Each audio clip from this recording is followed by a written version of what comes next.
নমস্কার বন্ধুরা, চলে এসেছি আবারও একটা নতুন ভিডিও নিয়ে। তো চলুন শুরু করি।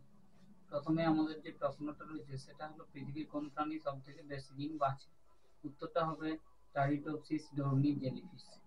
এটি 1883 সালে ভূমধ্যসাগরে প্রথম আবিষ্কৃত হয়। এর আকার মানুষের নখের মতো। প্রশ্নটা হচ্ছে, ঘড়ির কাঁটা ডান দিকে ঘোরে কেন? তো আমরা যে যান্ত্রিক ঘড়ি ব্যবহার করি, এটি আবিষ্কার হওয়ার আগে সূর্য ঘড়ি আবিষ্কৃত হয়েছিল উত্তর গোলার্ধে। তো সেই উত্তর গোলার্ধে সূর্যের ঘড়ির যে দণ্ডটি, তার ছায়া পড়তো বাম দিকে এবং সেটি ঘুরতো ডান দিকে।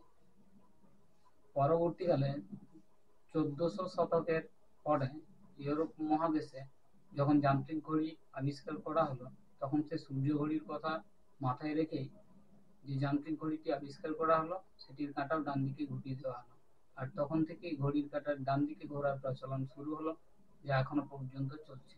জবা ফুল লাল হয় কেন? জবা ফুলের মধ্যে ক্যারোটিনয়েড নামক এক ধরনের রঞ্জক পদার্থ থাকায় জবা ফুলের রং লাল হয়।